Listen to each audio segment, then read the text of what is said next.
Mari kita persiapkan hati kita, buka hatimu, percaya akan firman dan kuasanya yang mampu mengubah, memulihkan kehidupan kita. Mari kita berdoa. Bapa di sorga, kami sudah memuji dan menyembah Engkau. Saatnya Tuhan kami membuka hati kami, membuka hidup kami untuk menerima firman Allah yang hidup dan berkuasa. Firman itulah yang akan meneguhkan, menguatkan, bahkan memulihkan kehidupan kami. Oleh sebab itu Tuhan urapi setiap hati kami, baik hamba-Mu yang menyampaikannya dan juga seluruh umat-Mu yang mendengar. Dalam nama Tuhan Yesus Kristus kami berdoa, kami sambut firman Tuhan. Haleluya, haleluya. Amin. Bapak, Ibu, saudara-saudara yang dikasihi oleh Tuhan, kita akan melanjutkan pembahasan kita sesuai dengan tema pada bulan ini, membuang kebiasaan buruk. Pada minggu yang lalu kita sudah berbicara bahwa ada kebiasaan buruk dalam hidup kita yang disebut dengan kemalasan. Selain kemalasan, apalagi kebiasaan buruk yang tanpa kita sadari begitu melekat di hati kita. Begitu melekat di dalam kehidupan kita. Padahal ternyata itu adalah satu pelanggaran akan firman Tuhan. Hari ini kita akan bicara kebiasaan buruk yang lain, yaitu yang disebut dengan kepahitan hati. Kepahitan hati. Mengatasi kepahitan hati, itulah firman yang akan kita pelajari bersama. Apa yang dimaksud dengan kepahitan hati dari kata pahit, lalu ditambah dengan awalan dan akhiran. Awalan ke dan akhiran an menjadi kepahitan. Segala sesuatu yang pahit, baik makanan maupun minuman, biasanya tidak disukai orang. Hampir semua orang tidak suka dengan makanan pahit, minuman pahit. Jadi ternyata bukan hanya makanan, bukan hanya minuman yang bisa pahit. Tetapi juga hati kita bisa mengalami apa yang disebut dengan kepahitan. Lalu bagaimana kita mengatasinya? Firman Tuhan dalam kitab Efesus pasal yang keempat ayat 31 sampai 32, demikian firman Tuhan. Segala kepahitan, kegeraman, kemarahan, pertikaian, dan fitnah hendaklah dibuang dari antara kamu. Demikian pula segala kejahatan. Tetapi hendaklah kamu ramah seorang terhadap yang lain. Penuh kasih mesra dan saling mengampuni. Sebagaimana Allah di dalam Kristus telah mengampuni kamu. Saling mengampuni sebagaimana Allah di dalam Kristus telah mengampuni saya dan saudara. Saudara-saudaraku yang terkasih di dalam Kristus, kepahitan, kegeraman, dan kemarahan adalah kebencian dan ketidaksenangan yang kasar, bahkan tidak menginginkan adanya rekonsiliasi di dalam batin kita terhadap orang lain. Jadi kepahitan hati itu adalah kebencian, ketidaksenangan yang begitu mendalam di hati kita dengan tidak menginginkan adanya rekonsiliasi. Rekonsiliasi itu artinya keinginan untuk berdamai. Keinginan untuk memperbaiki hubungan yang rusak. Itu namanya rekonsiliasi. Bapak Ibu Saudara sekalian, ini adalah suatu kebiasaan buruk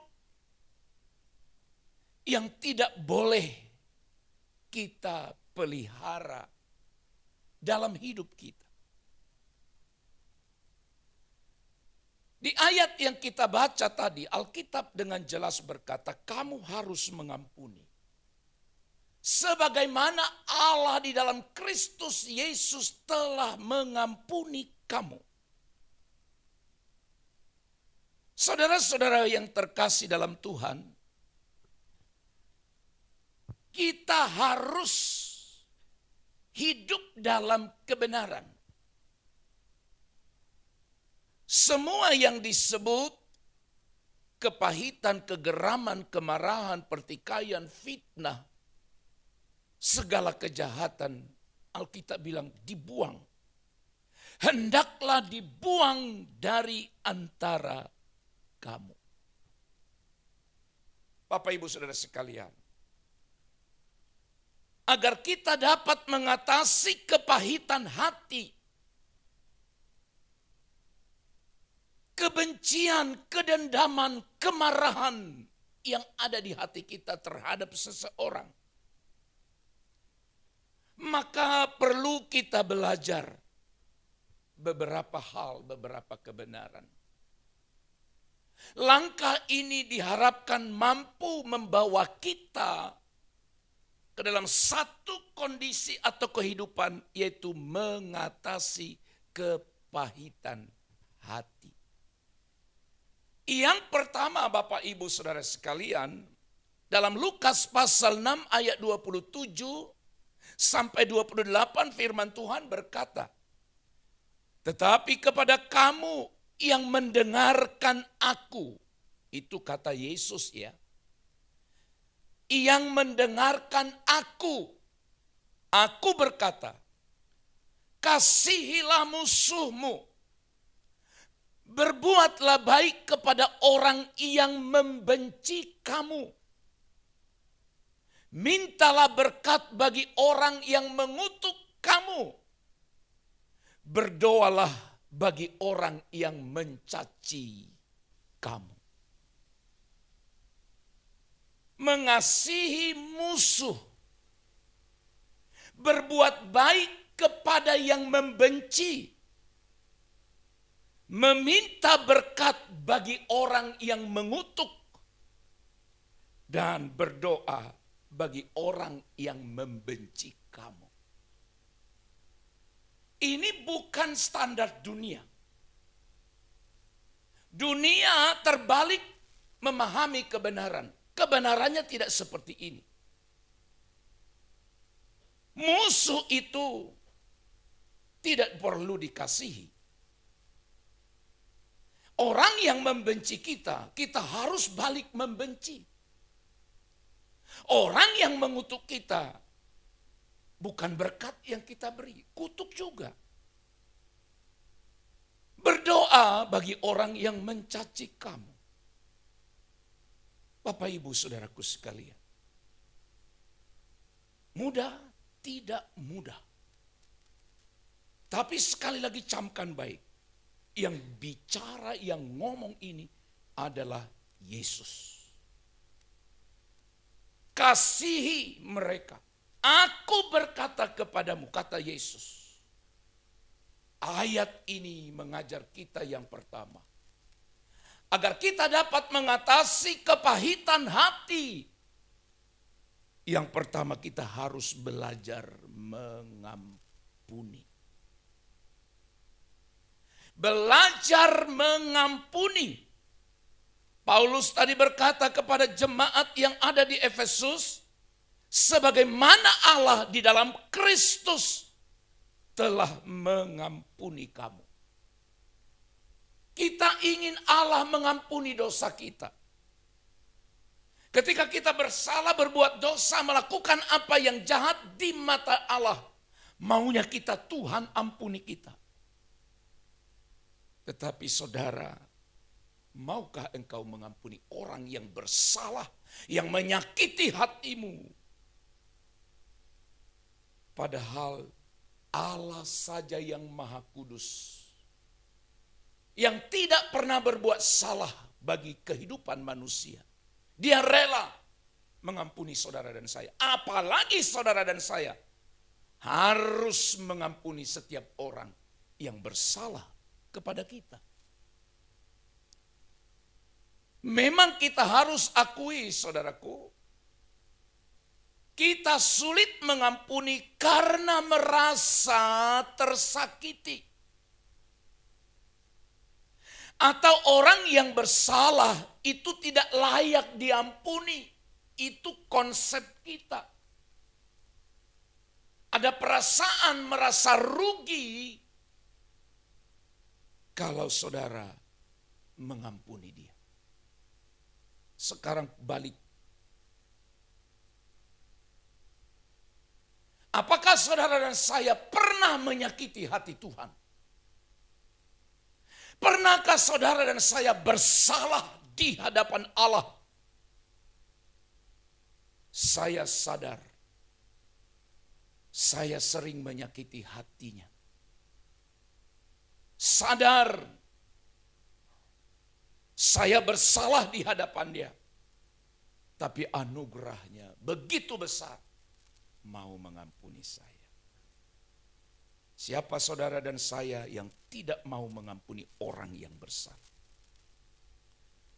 Sebesar apapun kesalahan seseorang pada hidup kita, kalau kita sadar bahwa sesungguhnya lebih besarnya kesalahan kita pada Tuhan, namun demikian Tuhan sudah mengampuni seluruh kesalahan dan dosa kita. Jangan simpan kepahitan, dendam di dalam hatimu. Yang kedua, mengatasi kepahitan hati, maka hal yang kedua yang harus kita lakukan adalah mari kita belajar. Kenapa disebut belajar? Karena tidak langsung kita sempurna, tapi harus diusahakan. Namanya belajar. Belajar untuk mengampuni. Maka yang kedua, belajar merendahkan hati. Lukas pasal 6 ayat 29 sampai 30. Barang siapa menampar pipimu yang satu, berikanlah juga kepadanya pipimu yang lain. Dan barang siapa yang mengambil jubahmu, biarkan juga ia mengambil bajumu. Berilah kepada setiap orang yang meminta kepadamu, dan janganlah meminta kembali kepada orang yang mengambil kepunyaan. Ayat ini mengajar kita untuk belajar merendahkan hati. Ditampar pipi kananmu, Alkitab berkata kasih pipi kirimu. Yang berarti jangan engkau pernah membalas kejahatan dengan kejahatan. Saudara-saudaraku yang dikasihi oleh Tuhan, merendahkan hati bukanlah suatu usaha perbuatan yang mudah. Sekali lagi, merendahkan hati itu tidak mudah. Jangankan merendahkan hati di hadapan manusia, di hadapan Allah pun kita begitu sulitnya untuk merendahkan hati kita. Merendahkan diri di hadapan Allah. Sebab kalau sesungguhnya kita rendah hati di hadapan Allah, kita akan mengutamakan Dia. Itu orang rendah hati di hadapan Allah. Orang yang rendah hati di hadapan Allah itu punya filosofi, punya semboyan hidup. Kalau bukan karena Engkau, aku tidak bisa berbuat apa-apa. Orang yang rendah hati di hadapan Allah akan berkata, tanpa Engkau, aku tidak bisa. Aku tidak akan pernah bisa dapatkan sesuatu kalau tidak dikaruniakan dari sorga. Saudara, di hadapan Allah saja kita sulit merendahkan hati. Apalagi di hadapan sesama. Tapi orang yang menyimpan kepahitan hati, yang rugi adalah kita di hadapan Allah. Tuhan sedang mengajarkan kita untuk merendahkan hati dan tidak mementingkan diri kita sendiri. Tidak mementingkan diri kita sendiri. Siapa di antara kita yang tidak pernah tersakiti?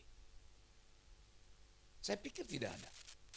Semua kita pernah mengalami disakiti orang. Tapi pemikiran lain adalah, pernahkah saudara menyakiti orang? Kita pernah disakiti orang, tapi pernahkah saudara juga menyakiti orang? Berarti saudara, kita harus merendahkan hati di dalam kesadaran bahwa aku pernah menyakiti orang. Aku pun pernah disakiti. Maka kita belajarlah untuk merendahkan hati di hadapan Tuhan. Menuruti segala ketetapannya, perintahnya. Tidak perlu ada komentar terhadap apa yang Tuhan katakan. Tidak perlu kita bersoal jawab dengan Allah. Karena Dia tahu apa yang terbaik bagi kita. Saudara, yang ketiga. Mengatasi kepahitan hati. Matius 22 ayat 39 firman Tuhan berkata. Dan hukum yang kedua yang sama dengan itu. Ialah kasihilah sesamamu manusia seperti dirimu sendiri. Kasihilah sesamamu manusia seperti dirimu sendiri. Saudara-saudaraku yang terkasih, yang ketiga kita harus belajar mengasihi. Kasih adalah kata yang sangat penting. Atau kasih adalah kata yang mewarnai seluruh firman.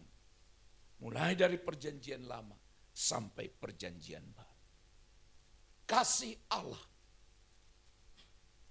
Sebagaimana Allah telah mengasihi kita, maka Tuhan mengingatkan kita supaya kita mengasihi mereka. Kasih yang benar, kasih yang sesungguhnya adalah kasih yang tidak membedakan apakah orang itu baik atau tidak. Ini kebenaran.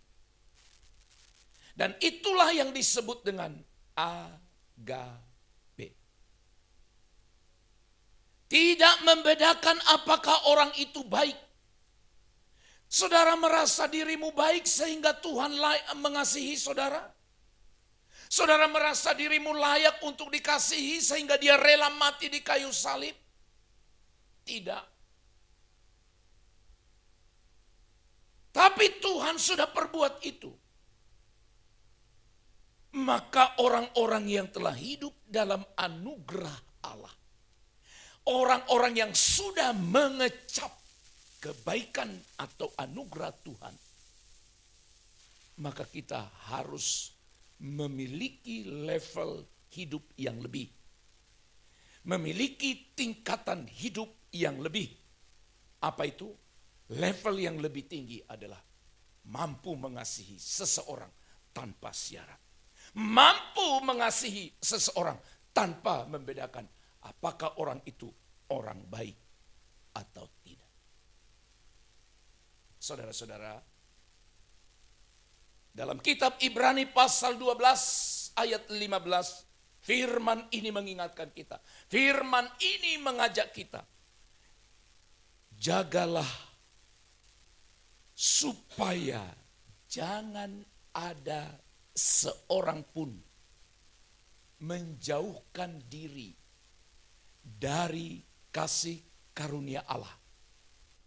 Agar jangan tumbuh akar yang pahit yang menimbulkan kerusuhan dan yang mencemarkan banyak orang. Jangan ada seorang pun menjauhkan diri dari kasih karunia Allah. Kalau kita hidup dalam kepahitan hati,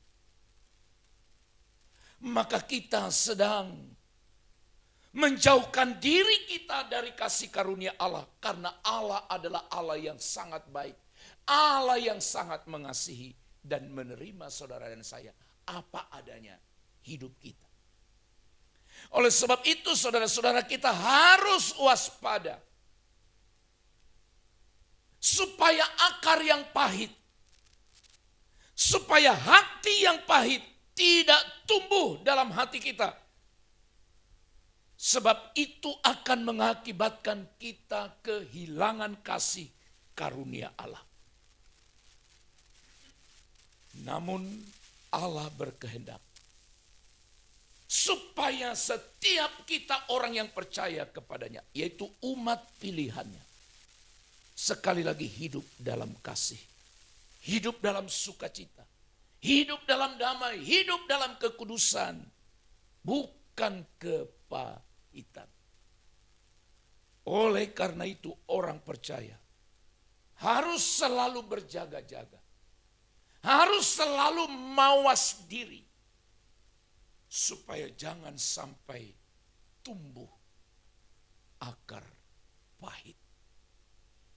Kalau dia sudah tumbuh, maka dia akan berkembang dan akhirnya menimbulkan kepahitan hati.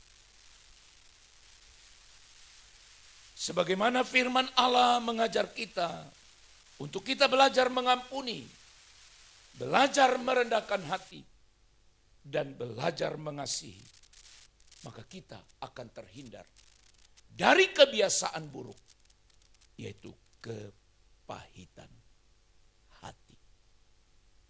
Amin. Kita berdoa. Kami bersyukur ya Tuhan, karena Engkau sudah mengajar kami melalui kebenaran firman-Mu.